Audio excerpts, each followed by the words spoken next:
Hi Teachers Tribe, and hi there new listener. If you're new to this podcast, welcome or welcome back to the Teachers Lounge podcast.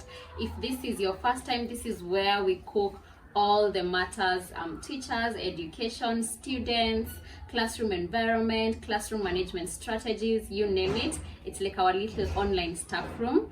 So thank you for choosing this podcast today. If you're coming back, welcome back to this podcast. And today we have an amazing guest who has been here before, and we have him because it's Autism Awareness Month. Did you know that?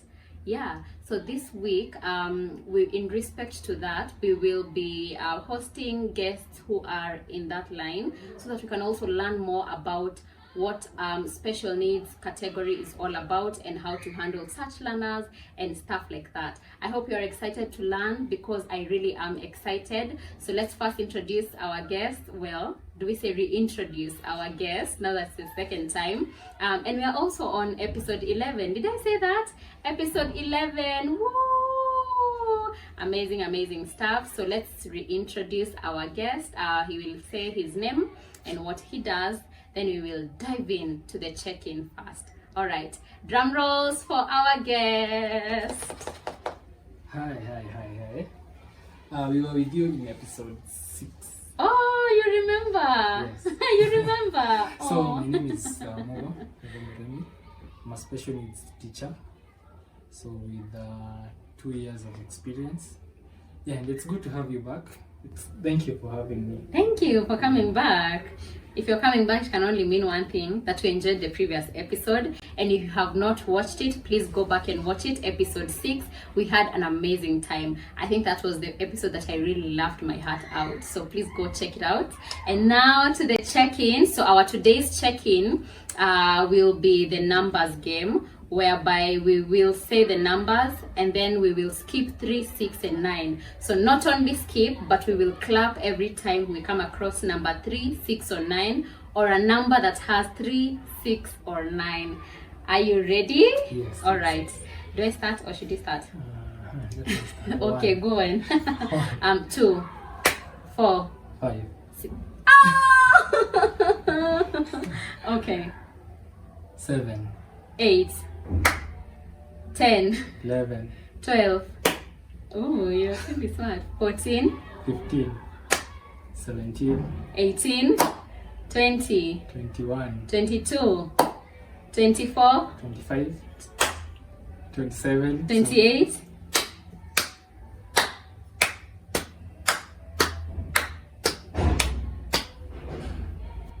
41, 42. 44. 45, 47, 48. 50. 51, 52. 54. 55, 57, 58. 60.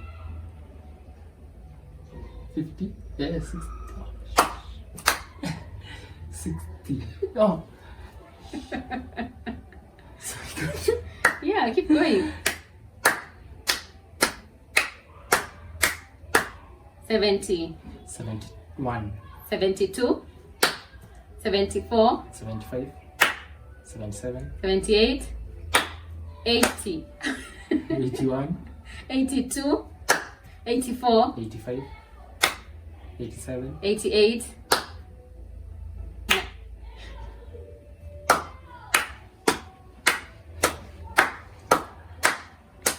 100. Awesome stuff. Awesome. All right. So, like I said earlier, it's Autism Awareness Month. So under autism, we figured out that we would learn about special needs, and that is the line where Teacher Mugo is in. So I did my assignment, and Mr. Mugo will be telling us more about maybe what we found out. All right. So under special needs, we have intellectual disabilities. We also have developmental disabilities. Then we have physical disabilities, mental health conditions, and then sensory. So under developmental disabilities, I don't know why I keep saying abilities. Under developmental disabilities, there was autism. then Down syndrome and cerebral palsy. So that's developmental. Then under intellectual, there are some like learning disabilities, for example, dyslexia, which is the reading. So maybe several of you could have come across it. Maybe students, if you're a teacher or if you're a parent. And then we also have dysgraphia, that's the writing one, and we have dyscalculia. So let's start with autism. Autism. Autism is what do we say? So autism, we realize that autism is a developmental disorder. Like developmental in the aspect that you have your child who is 1 year old and they are yet to start, you know, the mumbling. Like there are certain words that they feel. And then there are 2 years no speech. There are 3 years. So like that is autism in a sense. So also in autism you find that the child has what we call repetitive behavior. So repetitive, like you will find that they love doing things over and over and over again without getting bored. Okay. So what causes it? So okay, it's developmental, so that means it's not genetic. So or can it be genetic? Autism is difficult to pinpoint the exact cause. Like Okay. it's not known the exact cause. Or you can't point and say. Yeah, this is pain. Okay. And so on to add on that, you find that autism, it varies from person to person. So you find that some, when we call them learners, some learners will have those repetitive behaviors. Some will not want to be in social environments. So you find that others also, they have what we call sensory overload. Sensory overload in that they can't be in environments where there's noise. They can't be where there's like excess light. It's too much. Yeah, it's too much for them. Okay. Then we have Down syndrome. Down syndrome on the other hand. So Down syndrome is genetic. Genetic. Oh yeah, I think I remember tukisoma XY and something chromosome something. Yes. So okay. Down syndrome is genetic. So in Down syndrome is very different from, but I think we will expound on that because people tend to confuse Down syndrome with autism. Which are two different things. So how do you tell? What are the tells? So autism, you find that autism you can find that people are they are avoiding social interactions because and on the other hand, for Down syndrome, they'll want to communicate. Like they want to be in that social space. Environment. Okay. Yes. Okay. Then we have cerebral palsy. So cerebral palsy, that is also a neurological disorder. Okay. So neurological meaning it stems from the brain. So what happens? Is it? So majorly, one of the most known causes is you'll find that is prenatal. Yes, so prenatal whereby you find that the mom has had prolonged labor. So number two, you can find that still the child in the womb gets choked by tied by the umbilical cord. So their brain is deprived of oxygen. Considering how delicate it is, it's easy to get damaged.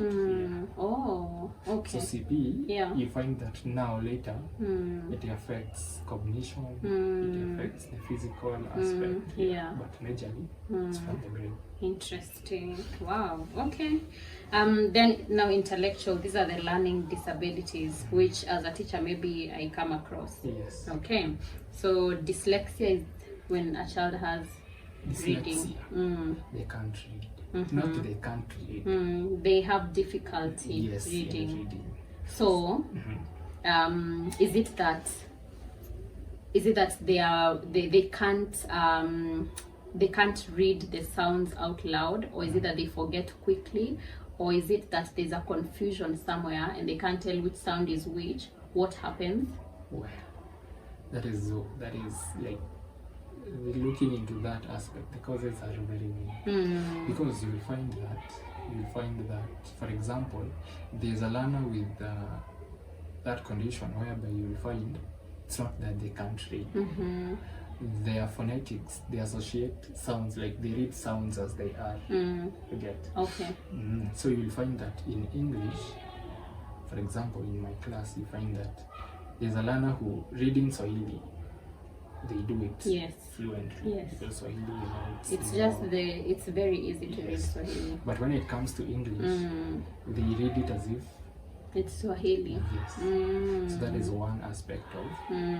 So now there are others who cannot tell the difference between bu and yes.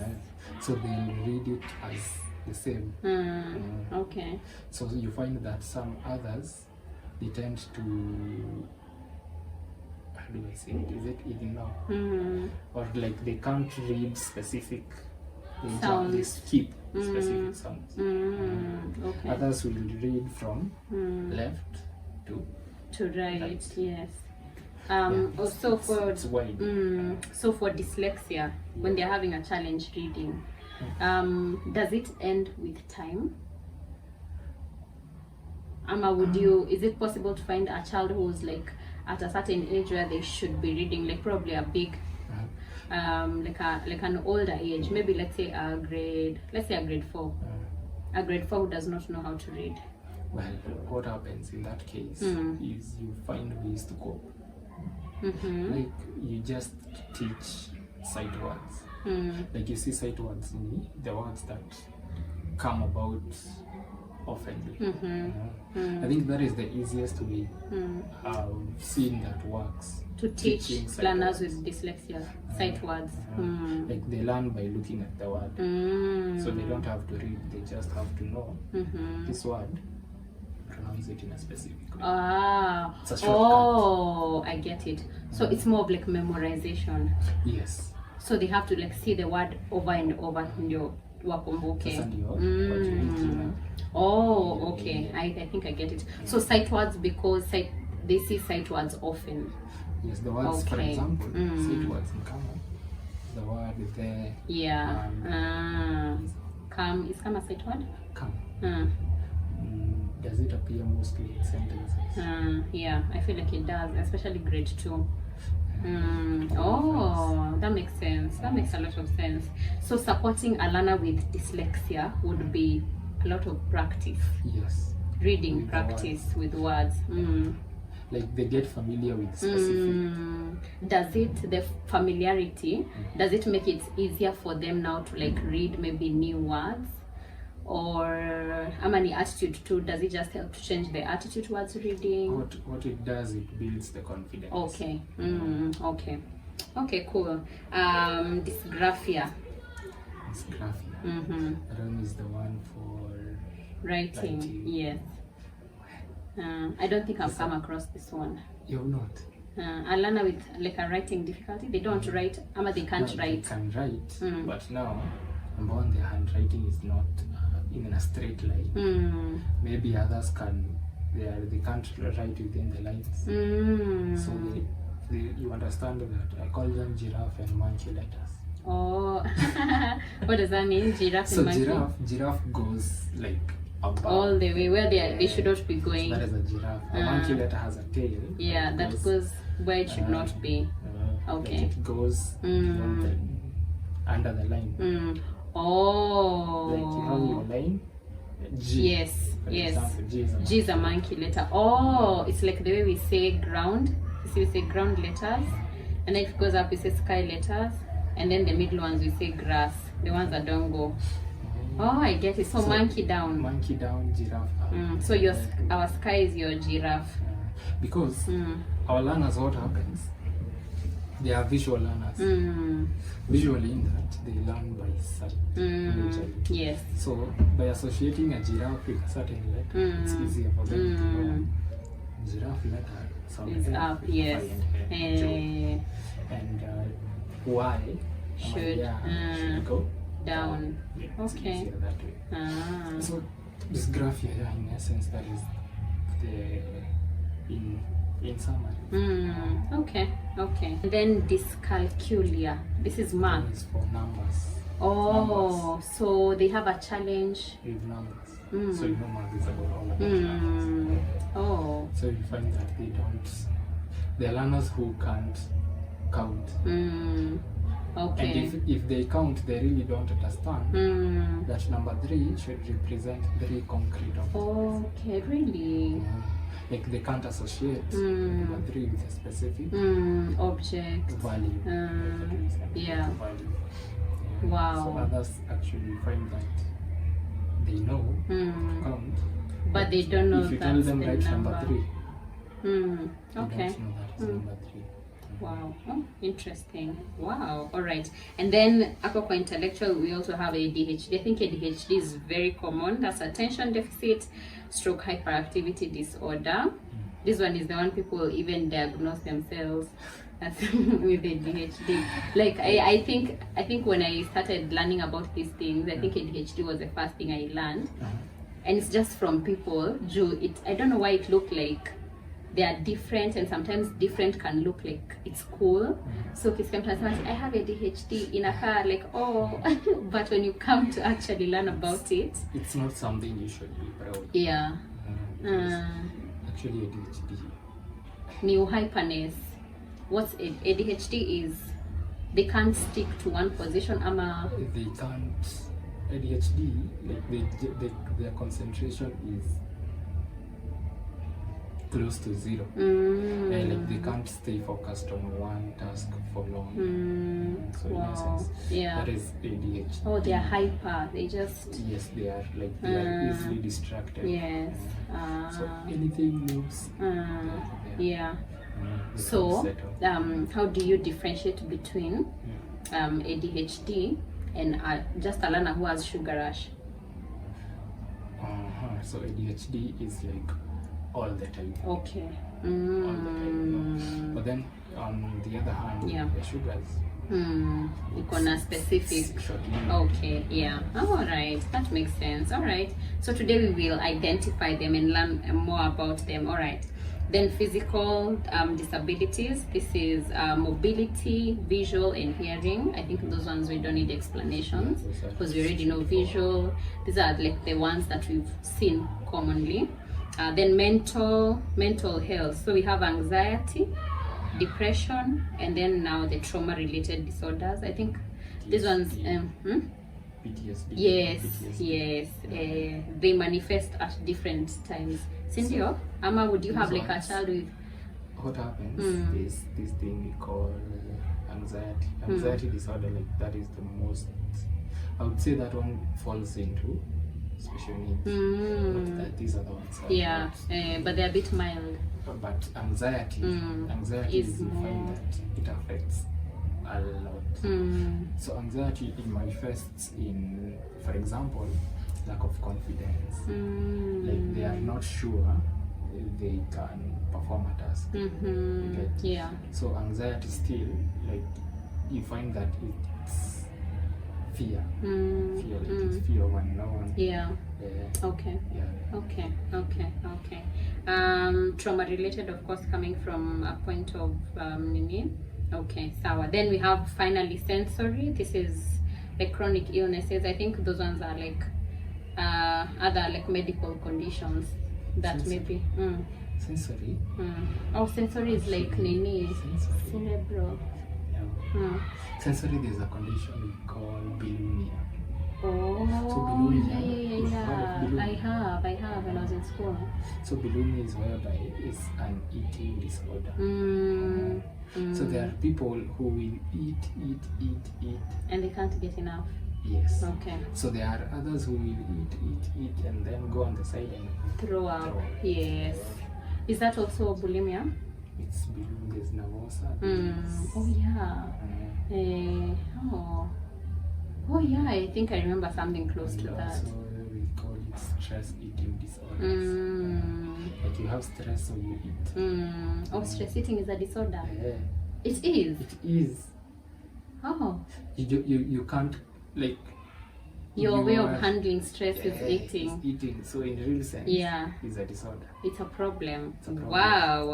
Wow. Very, very interesting. I think that's what I had. Maybe that was my assignment. Is there maybe one that we've not mentioned? No. We've covered. Okay. Makofi, students. All right. So now we will go to the questions that may be just more around special needs and what we need to know, and maybe how to address some of these needs. And if you're a teacher, maybe how to address some of these needs for your students as well. All right. Cool. Okay. If you could if you could give every teacher a special needs toolkit, what 3 essentials would it have?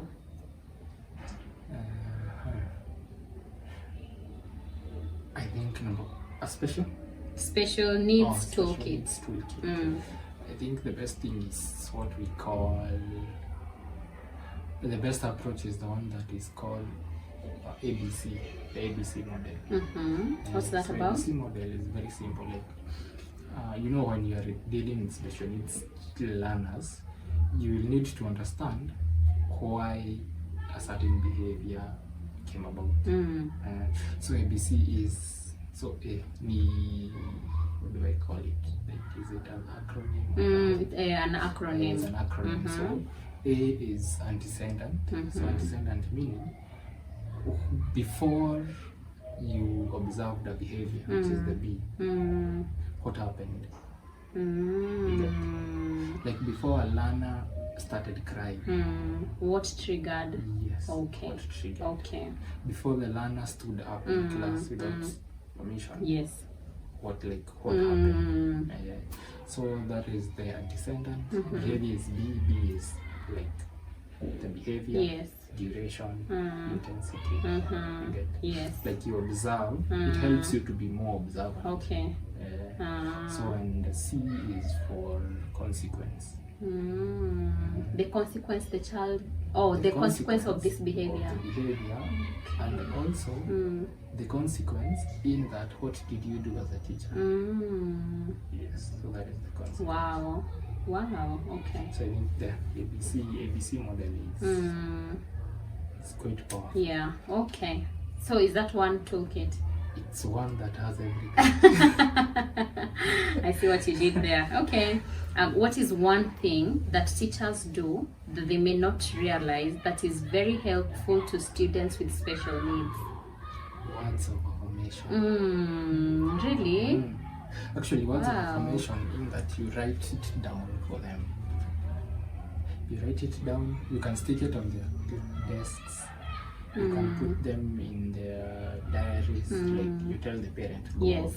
and let your parent read this for you. Okay. So you find that the words of affirmation, they go a long way. Wow, really? Oh. Sana, because you find that these learners, like they feel they are not up to. They're not on the same level as the others. So words of affirmation, like it works. It does the trick. It works. Okay.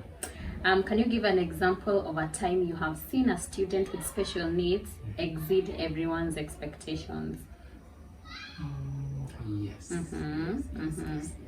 So there's a learner who had, what do I call it? Intellectual, not necessarily intellectual, but they couldn't read, they couldn't write.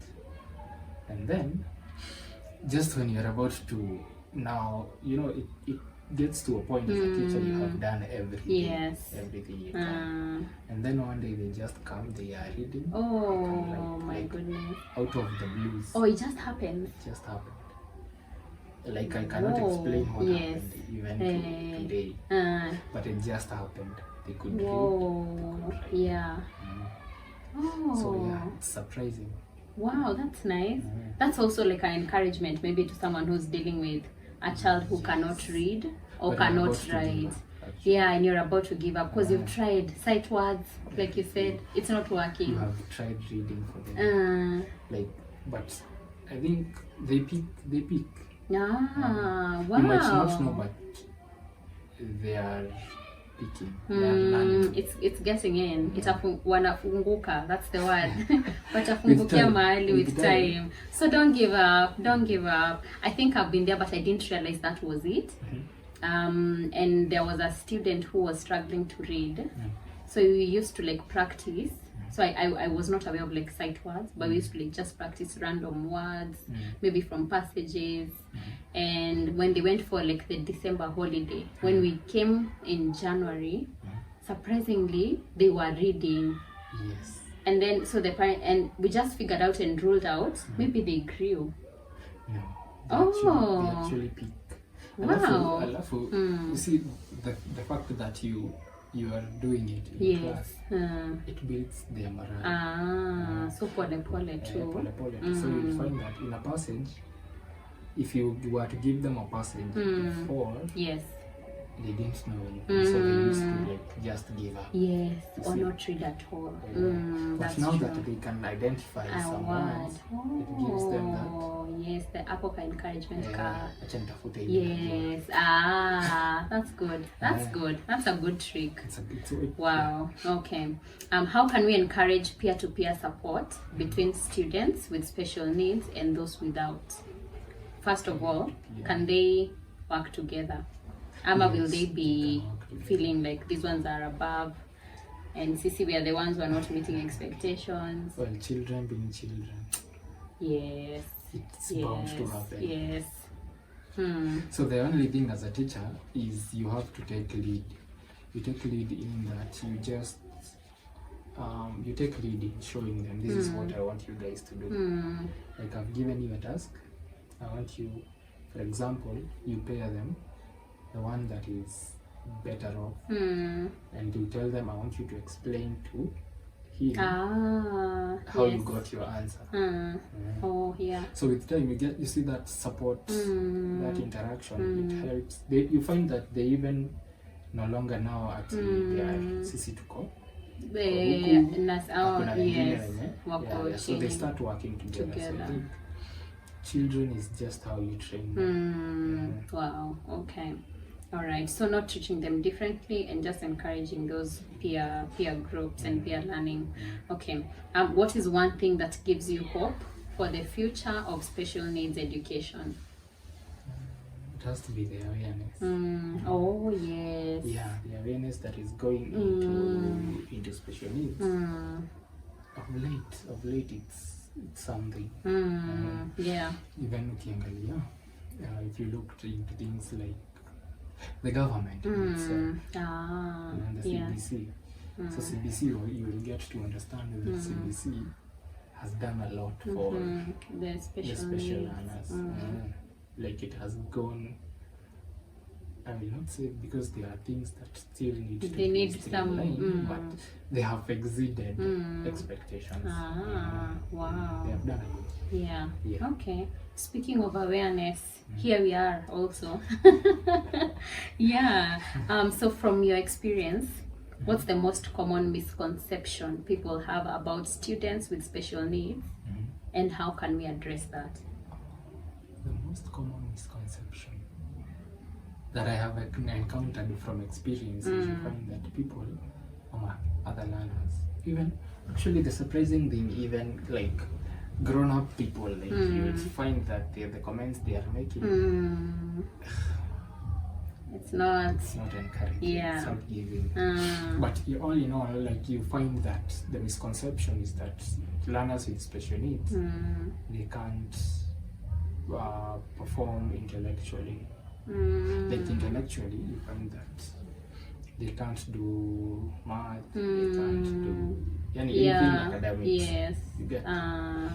So you find that majorly they tend to isolate them in certain activities. Yes. So with the basis that but you realize by giving them time to respond to Yes. your answers, Yes. they actually find they know more even Than you thought they did. than you thought they did. Okay. So I think that misconception of that they can't. They can't perform. Yes. Okay. So addressing it would be just being patient with them. Be patient with them, and also there's this thing we call guided feedback, whereby you guide the learner to give you a specific answer by asking very specific questions. Yes, deductive answers. Like you take them a step by step. Okay. Is it like close-ended questions? Where so what do you mean by very? So specific questions is, for example, you want to get to, how do I give a good example? So you want your learner to figure a 3 digits number, right? And then they say they can't. So what do you do as a teacher? You simplify the equation by, so you start with the ones. So can you solve, if it's 3 plus 3, you can say they solve that. If they solve 3 plus 3, you go to the tens, they solve that. Then you go to their hundreds. Like you see, you have simplified. Yes. They are doing one step at a time. And then when you are done, you tell them, can you combine your answer? You get? Yeah. So you are leading them up to a specific answer. Okay. Okay. Yes. Okay, makes sense. Awesome. So you said about how the government is supporting and stuff like that. So what are some of the resources and support systems that are available for parents of kids who have special needs? Support. Nice. For example, you'll find that learners have, for example, those with hearing disorder.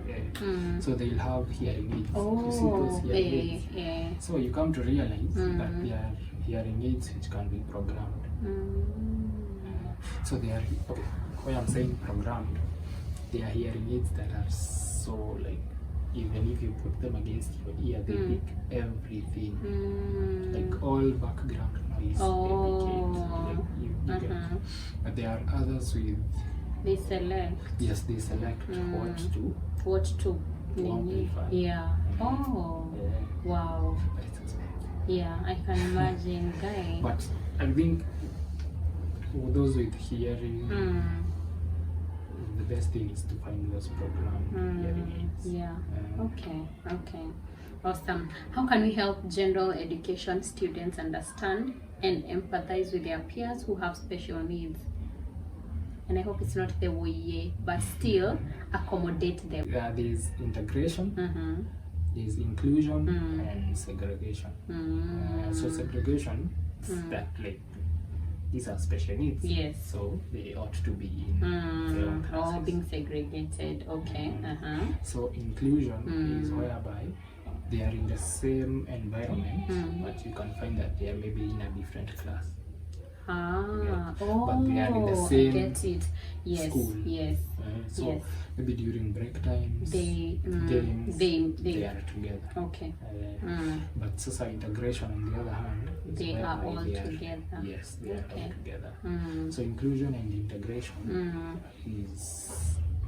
it works because these learners will get to see that this is a special needs learner. So with time, they get to even understand them. Okay. Yes. Okay. So inclusion is it's just being included. So that means they are not learning with the others, but they're in the same. but they are environment. okay. Awesome. Aya, what are some strategies to support students with sensory processing disorder in a busy classroom environment? In a busy classroom environment. So the best thing in a busy classroom environment that is very difficult to manage or to provide support, because sensory disorders like I said before, you find that there are people who are very sensitive to light. Others are sensitive to movement.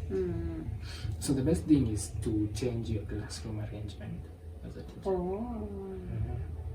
So do you know, like, I don't know if you remember, like, there are ways that you can arrange your class. So there's horse shape, there's the linear. Yes. You get yeah, so in a busy classroom, what I've found, see the horseshoe for these students. I mean, a busy classroom, Yes. because you see when they are in a semicircle, it's easier to go to each one and support. and you also manage the movement. Okay. Wow. Because movement is easier when they are. Okay. Awesome. Even you as a teacher, like you are it's it's easier like also you're teaching for everyone at the same time. Okay. How can we create accessible learning materials and environments for students with physical or sensory disabilities? Physical learning.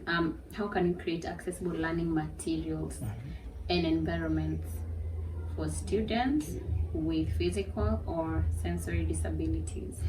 So I think physical, there's not much you can do about the physical aspect, because you know the physical aspect has not really affected the intellectual part. So it's not necessarily that you are physically handicapped. But you can't. Yes. So sensory overload, when we call it sensory overload, there you can minimize it by maybe having books with colorful pictures, or what we call picture reading. You get?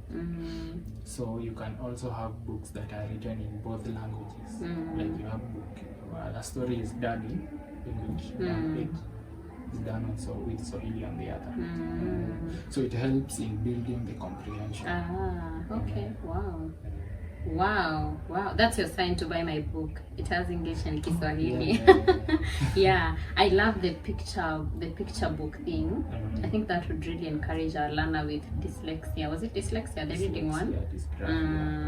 Yeah, it helps. Because now they don't have to struggle with the reading. Yes, so even if you ask them what is going on in this story, they will look at the picture and tell. Yes. So it builds their esteem and confidence. Awesome. Okay. Finally, imagine we've come to the end. What are some ways to support the emotional well-being of students with special needs, and how can we address issues like anxiety or low self-esteem? Emotional well-being. Because let's start with let's start there. Emotional well-being, what you do is you be let me tell you now, let's sit there. You know, your tone as a teacher really underscores what you are doing in class. Like you can, there's a tone you can use, and someone will tell like, come on, ongea uende. You get? Yeah, like these learners are so in tune with your vocals, like they can tell. Yeah, they can tell when you're interested. They can tell when you are angry. They can tell when you just want them to get done and go. So you get. So emotionally, I think as a teacher, your tone or your voice, you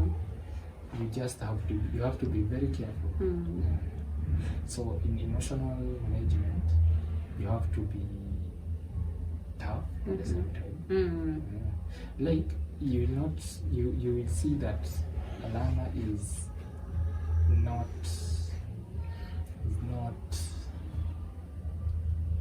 emotionally grounded, and then you as a teacher, and they come to you with we're having a meltdown. So you just don't tell them you don't dismiss them. So you tell them the only time, the only way I can talk to you is first you have to stop crying. You get? Yes.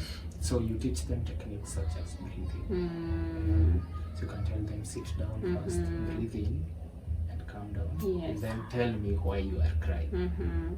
So they'll feel like You there's someone want to who wants to listen. So it goes a long way. Wow. And you just teach them emotional control. Okay. Okay. So you've answered how to address those issues. So how do you address now low self-esteem, coming from a point where maybe now this child has been affected and they feel like, I'm not like the others, I'm different. So being different is okay. It's only that human beings being social, feeling like you're not the rest affects you in a certain way. So the best thing is to encourage them and let them know why they are different. Like let them know, yes, it's true, you might be different, but that does not mean that you can't. Yes. So I think that goes a long way. Wow. Reassuring them. Despite the fact that you think you are different, it's okay. Yeah. It's okay. Yeah. Different. Wow. You just reassure them, and with time they get to even accept, yes, I can't read, but at least there's something else I can do. There's something else I can wow. do. I can narrate a story from a picture book. Yes. Wow. Okay. That needs some reflection. I hope you're reflecting as well. What have you learned, or what have you taken? What's your key takeaway from this episode?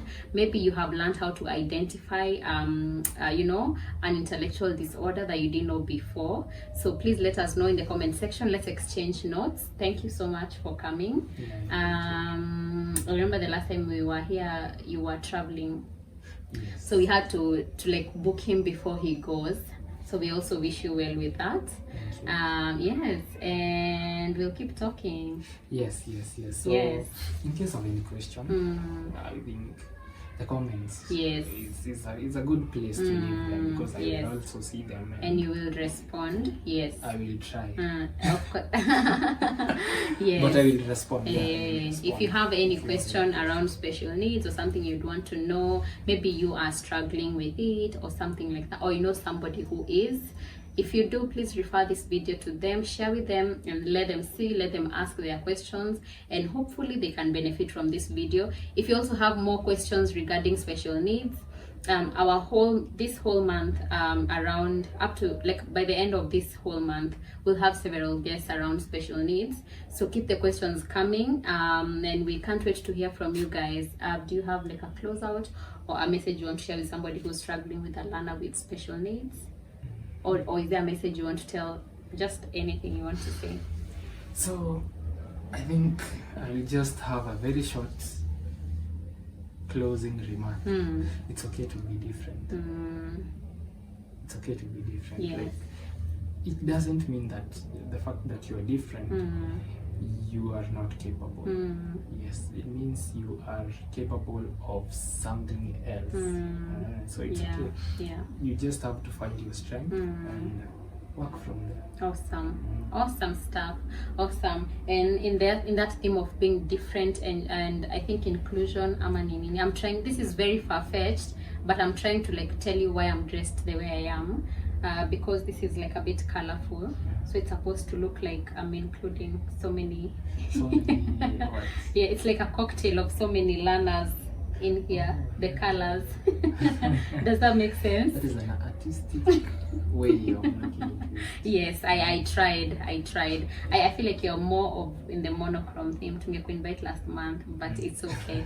So go ahead and tell everybody about the Teacher's Lounge podcast. Tell a teacher to tell a teacher, and if there's another teacher or educator that you'd want to see on the other side of the screen, it could be you as well. Please let us know. We will interact with you on all our social media platforms. We are on YouTube, we are on TikTok, we are on Instagram, we are on Facebook, the Teacher's Lounge podcast. Please make sure you follow us for amazing content. If there's also something that you'd want to learn from the Teacher's Lounge podcast, please let us know, and we will invite a guest who will talk about that. All right, so it's been amazing. I have been your host, Masiki Hugi. Bye. Yes.